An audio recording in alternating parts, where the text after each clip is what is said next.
BTC ক্ষেত্ৰত কোনো ইউপিপিএলৰ লগত মিলা মিছা কৰাৰ কোনো প্ৰশ্ন অহা নাই।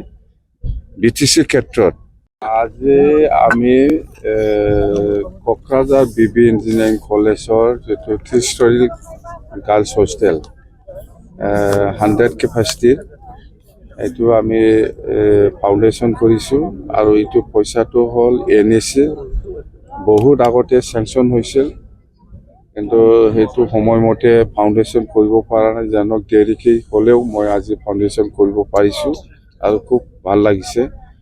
আৰু এনেকুৱা আমাৰ BTC অঞ্চলত বহুত প্ৰজেক্ট আছে, যেনেকৈ আমি নতুনকৈ আমি যোৱাকালি এপ্ৰুভেল দিছে, যেনিবা মিনি ছেক্ৰেটাৰিয়েটৰ কাৰণে 150 crore ওদালগুৰি। আৰু ইয়াৰ পিছত আমি ডক্টৰ ভূপেন হাজৰিকাৰ মেমৰিয়েল যিটো হ'ল ইয়াৰ কাৰণে আমি 30 crore কোকৰাঝাৰ। আৰু এই চিৰাঙত আমি জহলাও প্ৰেমসিং ব্ৰহ্মৰ নামত 30 crore মেমৰিয়েল হ'ল। আৰু ইয়াৰ পিছত আমাৰ আছে এনেকুৱা সেই যে চিলাৰাই দিৱসৰ আমি সেইটো ফাউণ্ডেশ্যন দিম 14 কোটি কোকৰাঝাৰ। এইটো চিলাৰাই মেমৰিয়েল পাৰ্ক হ'ব বা অডিটৰিয়াম যিকোনো হওক, মুঠতে 14 কোটি ধৰিম মানে ধৰিছে। আৰু এনেকুৱা আমাৰ বহুত প্ৰজেক্ট আছে নতুন নতুন। আৰু আমি পৰিকল্পনা কৰিছোঁ চনকোজ খেৰাইৰ কাৰণে 100 crore, এইটো অলৰেডি আমি প্ৰপ'জাল দিছোঁ। আৰু সেই পৰ্বতজোৰা থিপকায়ত 30 কোটি গুৰুদেৱ কালীচৰণ ব্ৰহ্মৰ নামত এটা ভাল অডিটৰিয়াম হ'ল, সেইটো ধৰা হৈছে। নতুনকৈ প্ৰপ'জাল আমাৰ যাব চনকোজ খেৰাইৰ নামত 100 crore আৰু ব্ৰহ্ম ধৰ্মৰ মেমৰিয়েল এনেকুৱা ব্ৰহ্ম ধৰ্মৰ কাৰণে 100 crore।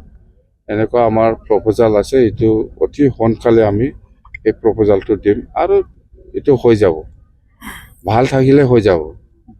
এইটো মোৰ 2026 নিৰ্বাচনটো অতি সোনকালে এপ্ৰিল মাহৰ বিহুৰ আগত হ'ব বুলি আমি শুনা পাইছোঁ। তো ইয়াৰ প্ৰিপাৰেশ্যনটো আমাৰ ফুল ফ্লেজেড হৈ আছে। আৰু আমি BPF হিচাপে বা AGP হিচাপে বা BJP হিচাপে বা যিমান NDA পাৰ্টনাৰ আছে, কোন দলে কিমান চিট ল'ব সেইটো আজিলৈকে আমাৰ মাজত ফাইনেল হোৱা নাই। মুঠতে আমি বেছি খুজিম, যেনিবা 100টা খোজাত হয়তো 50টাও হ'ব পাৰে বা 80টাও হ'ব পাৰে। এনেকুৱা মুঠতে খোজাত কম হ'ব নালাগে, বেছিকৈ আমি খুজিম, নিশ্চয় এৰা ধৰা হ'ব ইয়াৰ ভিতৰত। মুঠতে NDA UPPL ষ্টেট বা দিল্লীত আজিলৈকেও NDA হিচাপে আছে, অকল BTCত নাই।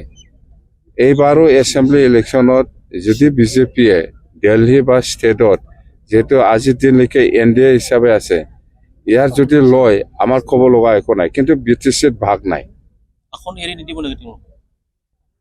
মই UPPLৰ লগত নাথাকিম বুলি কৈছে না। BTC ক্ষেত্ৰত কোনো UPPLৰ লগত মিলা মিছা কৰাৰ কোনো প্ৰশ্ন অহা নাই BTC ক্ষেত্ৰত। কিন্তু সেইফালে এছেম্বলিত বা MPত যদি BJPয়ে, যেহেতু BJPয়ে লিডিং লয় NDA হিচাপে, ইহঁতে যদি কিবা কিবি বুজাবুজি কৰে সেইটো আমাৰ ক'ব লগা একো নাই, কিন্তু আমাৰ লগত বুজাবুজি নহ'ব UPPL। চৰকাৰটো NDA হিচাপে আমি আজিৰ পৰাই কৰি আছে, এইটো ক'ব লগাই নাই। মাহৰ খালি 3 মাহ 4 মাহৰ বাকী আছে। এইটো চৰকাৰ অলৰেডি কণ্টিনিউ NDA। 15 से ज्यादा खेलेंगे हम लोग। क्या 15 से क्या BTC में 15 सीट है। ऑल आसाम हमारा NDA हिसाब में 126 है। 126 में BPF कितना खेलेगा, BJP कितना खेलेगा और AGP कितना खेलेगा, वो हम लोग बात कर रहे हैं बस। वो 15 का बात नहीं है। 126 सीट में BJP कितना खेलेगा एजीपी कितना खेलेगा, बीपीएफ कितना खेलेगा, वो फाइनल होने वाला है। স্যাৰ 17 তাৰিখত মোদী আহি আছে 17 তাৰিখত প্ৰাইম মিনিষ্টাৰ ডাঙৰীয়া আহি আছে আৰু এই 17 তাৰিখত তাতে গুৱাহাটীত আমাৰ 10,000 বাগৰুম্বা নৃত্য কি কয় এইটো ডান্স পাৰফৰ্মেঞ্চ কৰিব। সেইটো খুব ভাল খবৰ আমাৰ কাৰণে হয়। অসমৰ বিভিন্ন জাতি জনগোষ্ঠীৰ যিটো কালচাৰ সেইটো আপগ্ৰেড কৰাৰ যিটো চেষ্টা, সেইটো ৱৰ্ল্ডত দেখাবৰ কাৰণে যিটো চেষ্টা আমাৰ চিফ মিনিষ্টাৰ ডাঙৰীয়া, সেইটো খুব ভাল ইনিচিয়েটিভ।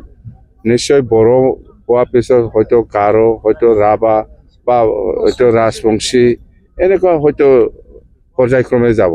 যেনিবা আগত বিহু দেখাইছে, ইয়াৰ পিছত আদিবাসীসকলক দেখাইছে, এইবাৰ বড়োসকলক দেখাইছে, নেক্সটত হয়তো কোচ ৰাজবংশী বা ৰাভা বা গাৰো বা বিভিন্ন জাতি বা গোৰ্খা এনেকুৱা সকলো জাতি জনগোষ্ঠীৰ কাৰণে চিএম ডাঙৰীয়াই ভাল চিন্তা কৰিছে। এই কালচাৰৰ ক্ষেত্ৰত বা কালচাৰটো আগবঢ়াই লৈ যোৱাৰ ক্ষেত্ৰত এইটো ভাল ইনিচিয়েটিভ।